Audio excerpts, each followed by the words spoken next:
দেখতে আমি পাইনি তোমায়, দেখতে আমি পাইনি। আমার হিয়ার মাঝে লুকিয়েছিলে, দেখতে আমি পাইনি তোমায়, দেখতে আমি পাইনি। ওই বাহির পানে চোখ মেলেছি, বাহির পানে আমার হৃদয় পানে চাই। হিয়ার মাঝে লুকিয়েছিলে, দেখতে আমি পাইনি তোমায়, দেখতে আমি পাইনি।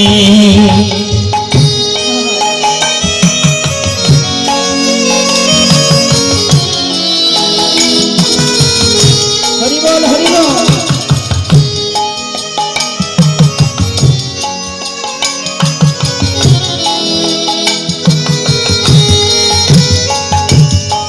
আমার সকল ভালোবাসা, সকল আঘা, সকল আশায়, আমার সকল ভালোবাসা, সকল আঘা, সকল আশা। হে করুণাময়, তুমি দুঃখে আছো, তুমি সুখেও আছো, তুমি আঘাতেও আছো, তুমি যন্ত্রণাতেও আছো, হাসিতে আছো, খুশিতে আছো, সব সময় তুমি আমার কাছে আছো। আমি তোমাকে চিনতে পারিনি দয়াময়। আমার সকল ভালোবাসা, সকল আঘা, সকল আশায় তুমি ছিলে আমার কাছে, তুমি ছিলে। আমি তোমার কাছে যাই। হিয়ার মাঝে লুকিয়েছিলে, দেখতে আমি পাইনি তোমায়, দেখতে আমি পাইনি। আমার হিয়ার মাঝে লুকিয়েছিলে, দেখতে আমি পাইনি তোমায়, দেখতে আমি পাইনি। ভরসা করো, নির্ভরশীল হও।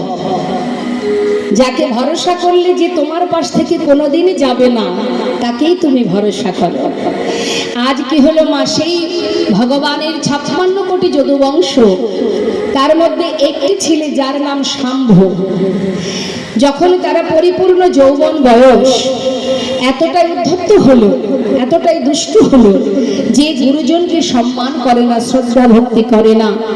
তখন তাদের মধ্যে একটি ছেলে যার নাম শাম্ভ, দেখতে অনেকটা মেয়েদের মতো, তাকে নারী সাজিয়ে কাপড় পরিয়ে পেটের উপরে একটা কড়া বেঁধে তারা সবাই মিলে, অন্যান্য ছেলেরা, তারা কি করেছে, শাম্ভকে নিয়ে গেছে মুনি ঋষিদের কাছে। গিয়ে বলছে, ও মুনিবর, এই যে ও মুনিবর, জঙ্গলে নিয়ে গেছে। যে সকল মুনিরা ধ্যানে মগ্ন, সেখানে গিয়ে বলছে, তোমরা তো যুগ যুগ ধরে সাধনা করছো, বলো তো দেখি এর গর্ভে কে জন্ম নেবে, ছেলে না মেয়ে? মুনি ঋষি বললে, তোমরা যাও, ঘরে ফিরে যাও, বিরক্ত করো না। কেন বলতে পারবে না? কেমন সাধনা তোমাদের, যুগ যুগ ধরে সাধনা করছো, গর্ভে কে আছে বলতে পারবে না? বলতে তো হবেই।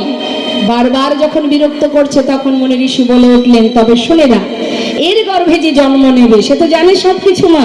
বলছে, এর গর্ভে যে জন্ম নেবে তার হাত দিয়েই তোদের এই 56 কোটি যদুবংশ ধ্বংস হয়ে যাবে। এই কথা বলা মাত্রই তারা সবাই ঘরে ফিরে গেল। দেখতে দেখতে সেই ফালটি, মানে সেই কড়াটি ফাল হয়ে প্রসবিত হলো। আর যেই না সেই ফালটা হাতে পেয়েছে, ছুটে গেলেন কোথায়? গোবিন্দের কাছে। ভগবান ফালটা দেখেই চিনতে পেরেছে, বুঝতে পেরেছে। ফালটাকে দেখে বলে উঠলেন, বালক, তোমরা এক কাজ করো, ওই প্রভাস নদীর তীরে যে পাথর আছে, পাথরে ঘষে ঘষে এটাকে শেষ করে দাও। এখন সমস্ত বালকরা ছুটে গেছে কোথায়? প্রভাস নদীর তীরে। এবার ওই পাথরটা ঘষছে, ফালটা ঘষছে, ঘষতে ঘষতে ঘষতে ঘষতে ফেনা বাহির হচ্ছে, আর ফেনাগুলো সব ওই প্রভাস নদীর ধার বরাবর যাচ্ছে, আর সেখান থেকে নল খাগড়ার গাছ তৈরি হচ্ছে। আর সেই ফালটা যখন আর এতটুকু বাকি আছে, ভাবছি এটুকু দিয়ে কি আর হবে, সেটাকে জলের মধ্যে ফেলে দিয়েছে। আর যেই জলে ফেলে দিয়েছে, এদিকে জলের মধ্যে ছিল একটি মাছ। কি মাছ? বোয়াল মাছ, রাঘব বোয়াল। বোয়াল মাছে সেই ফালটাকে গিলে খেয়েছে। আর ধীবরেরা মাছ ধরতে গিয়ে জালের মধ্যে সেই রাঘব বোয়ালকে পেয়েছে।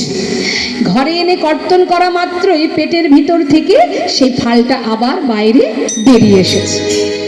এবার ধীবরেরা আর কি করবে, তারা ওই ফালটা নিয়ে দূরে জঙ্গলে ছুঁড়ে ফেলে দিয়েছে। আর সেই ফালটা দেখুন কিভাবে একটু একটু করে লীলাটাকে ভগবান সাজিয়েছে। ওই ফালটা কুড়িয়ে পেয়েছে কে? জরা নামের এক ব্যাধ। এই যে জরা, এ হচ্ছে কে? বালিপুত্র অঙ্গদ। অঙ্গদ প্রভু রামচন্দ্রকে যখন মা সীতার উদ্ধারের জন্য অনেক সহযোগিতা করেন, প্রভু খুশি হয়ে বলেছিল, অঙ্গদ, তুমি যে উপকার আমার করেছো, তোমার সেবায় আমি সন্তুষ্ট, তুমি আমার কাছে বর চেয়ে নাও। তখন অঙ্গদ বলেছিলেন, হে প্রভু, আমার পিতাকে বিনা যুদ্ধে পিছন থেকে তীর মেরে যে আমার পিতাকে হত্যা করেছে, তুমি যদি বর দেবে তবে এই বর দাও, আমিও যেন তাকে তীর ভেদ করে হত্যা করতে পারি। তাই গৌর হরি। ভগবান বললেন, তথাস্তু, তাই হবে। বাঞ্ছা কল্পতরু ভগবান। যজ্ঞ সমাপ্ত হবার পর দেখবেন মা ভগবান কি করলেন, এই যে 56 কোটি যদুবংশ সবাই গিয়েছিল প্রভাসের তীরে। তারা কিভাবে ধ্বংস হয়েছিল না, ওই নদীর তীরে তারা প্রথমে করবে কথা কাটাকাটি, তারপরে করবে হাতাহাতি, এবার হবে লাঠালাঠি। তা নদীর তীরে লাঠি কোথায় পাবে? ওই যে নল খাগড়ার গাছ, যেটা তুলে যাকে মারবে সেই সেখানে প্রাণ হারাবে। আর ভগবান যজ্ঞ সমাপ্ত করবার পর ওই নিম্ন বৃক্ষের ডালে গিয়ে বসবে। আর জরা নামের ব্যাধ মাছরাঙা পাখি ভেবে ভগবানের চরণতলে যখনই তীর ভেদ করবে, ভগবান ভূমিতে পতিত হবে। সুন্দরভাবে সব কিছু গুছিয়ে নিয়ে এবার ভগবান তিনি তো চলে গেলেন মা দ্বারকায়। আর এদিকে প্রেমময়ী অভাগিনী রাধারানী বধূহারা হয়ে, আজ কি অপূর্ব একটি পদ আমরা শ্রবণ করব। রাধারানী, কৃষ্ণ বিরোহিনী রাধা, বৃন্দাবনের মৃত্তিকার উপরে চোখের জলে, নয়নের জলে মৃত্তিকা ভিজিয়ে সেই মৃত্তিকার উপরে প্রাণবধূর চিত্র অঙ্কন করছে, ছবি আঁকছে।